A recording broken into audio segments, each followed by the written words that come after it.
force is making an angle theta with horizontal, then the horizontal component will be cos component, that is F cos theta.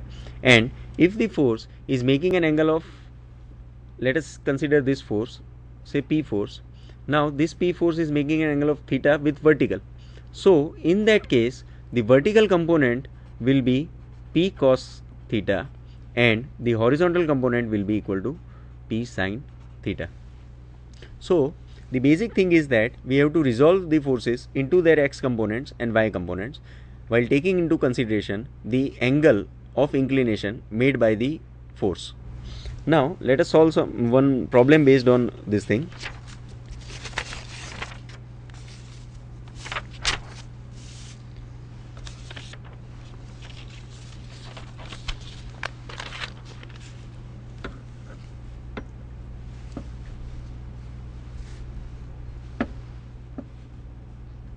Now let us say a force is given to us, a force system is given to us, which is like this way. We are having 100 Newton force. This one is 120 Newton force.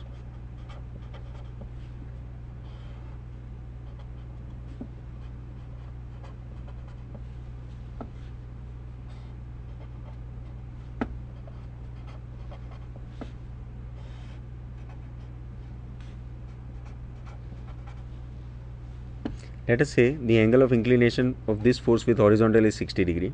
The angle of inclination of this force is 60 degree and the angle of inclination of this force is 60 degree.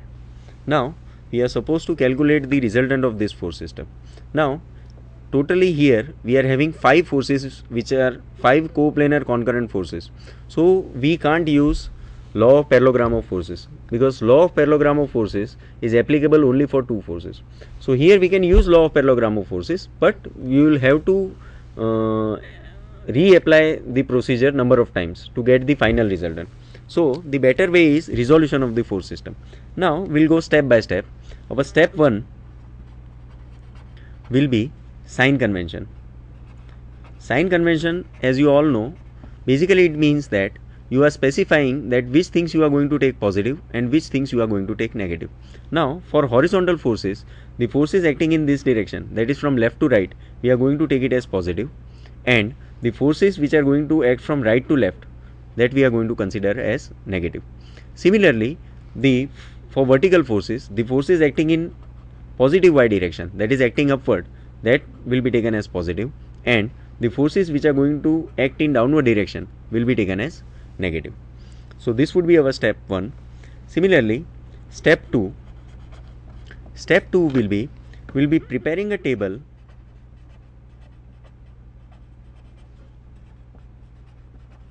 indicating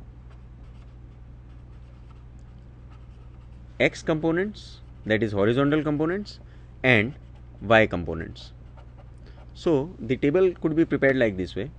We can have force, x component and y component.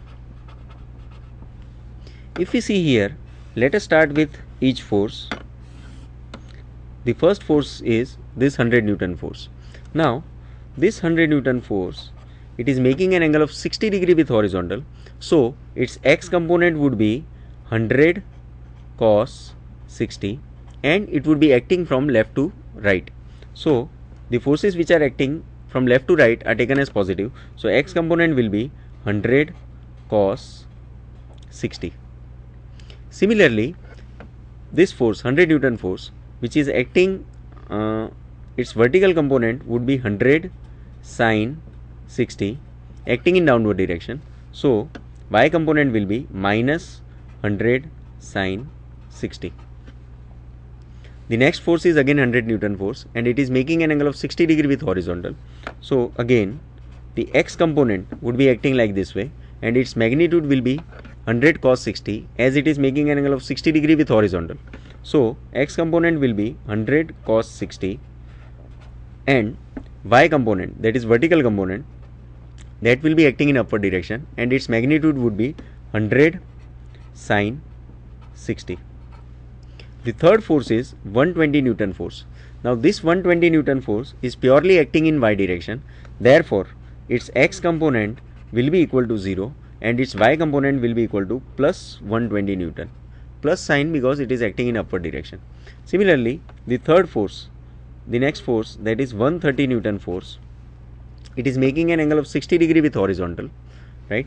So the horizontal component will be equal to minus 130 cos 60, as the force is acting like this way, so its horizontal component would be like this way, acting in negative x direction, that is right to left. So it would be minus 130 cos 60, as well as the vertical component will be acting in upward direction and its magnitude will be 130 sin 60. The last force is 50 Newton force, which is acting from left to right. So it will be, its x component will be equal to plus 50 and its y component will be equal to 0, as it is purely acting in x direction. Now once we are through with this thing, that is all the forces have been resolved into x components and y components, our next step will be the algebraic summation of all the x components and algebraic summation of all the y components. So on solving this thing, we are getting algebraic summation of all the x components as 85 kilonewton, 85 Newton, and algebraic summation of all the y components we are getting 232.58. Now the next step, that is step 3. Step 3 will be finding magnitude of resultant. Now magnitude of resultant is given by this equation, r is equals to under root of sigma fx square plus sigma fy square, where sigma fx square we are having 85, that is 85 square, plus this one is 232.58 square. So we will be getting the value of r as 247.3.62 Newton. This would be the magnitude of r. Now as I told you earlier, okay, for a force two things are required, that is the three things are required. The first one is magnitude, the second one is direction, and the third one is point of application. Now as in this case, we are having magnitude and we are also having we need to find the direction. So let us assume that resultant r makes an angle alpha with horizontal, that is x axis. Therefore alpha will be equal to tan inverse sigma fy by sigma fx, where we are having value of sigma fy, that is sigma fy is 232.58 and sigma fx is 85. On solving this equation, we will get alpha is equals to 69.92 degrees with respect to x axis. Now if we see diagrammatically, if we represent, then the resultant r, this is x direction, this is y direction. Now resultant r is having magnitude of 247.62 kilonewton and it is making an angle of 69.92 degree with x axis. Similarly, we can also find this angle beta, where beta is the angle made by resultant with respect to y axis. In that case, beta will be equal to tan inverse sigma fx by sigma fy, where on substituting the values we will get tan inverse sigma fx is 85 divided by 232.58 and the value will be equal to 31.02 degree, 08 degree. That is, this value would be exactly equal to 90 minus 69.92 degree. That is what we can see from this figure. That is, the resultant, if it makes an angle alpha with x-axis, definitely beta will be equal to 90 minus alpha. Okay. Now let us take the other problem.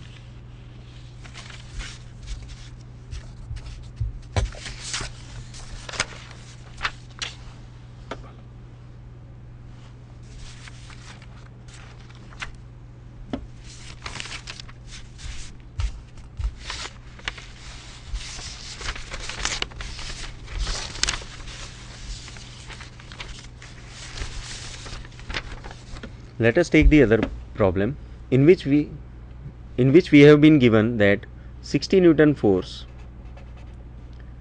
is due south, 40 Newton force is from east, and 25 Newton force is due southeast, and 80 Newton force is 30 degree west of south. Now we are supposed to find the resultant of this force system. Now these are the forces which are acting on a particle. Now if we represent it like this way, we can have, let us say this is east, this is west, this is north and south. The first force is 60 Newton force due south.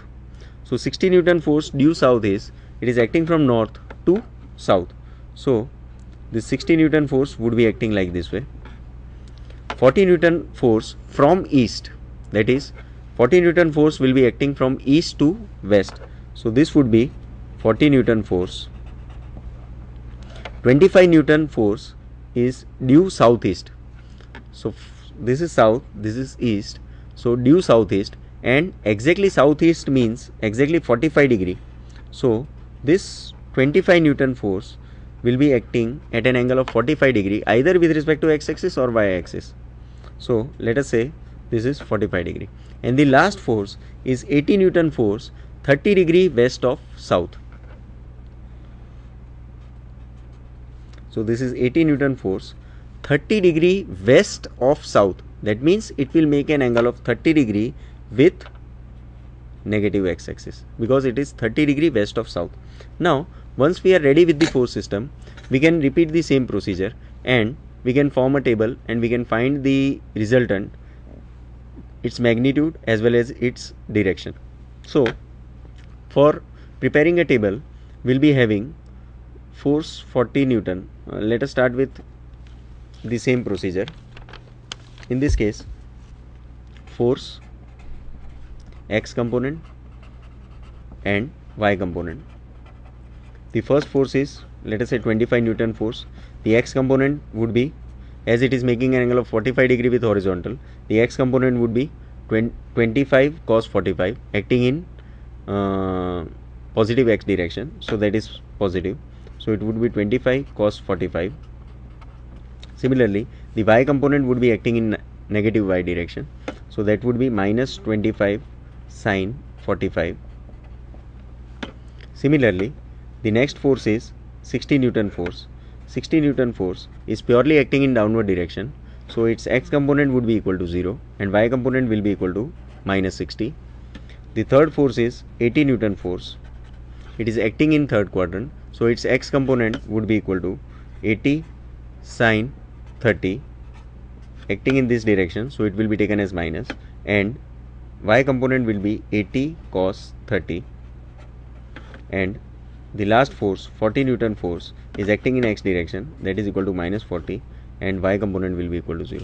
Now the same things can be repeated. You have to calculate value of sigma fx, you have to calculate value of sigma fy, right, and find the value of resultant r is equals to under root of sigma fx square plus sigma fy square, and find the direction, that is alpha, with respect to x axis, that is tan inverse sigma fy by sigma fx. So by this type of problem you can find the resultant of the coplanar non-concurrent coplanar concurrent forces by method of resolution of forces and law of parallelogram of forces. Now in the next lecture we will see about the other methods, and to find the resultant of the other forces, other force system. So by this we'll conclude here.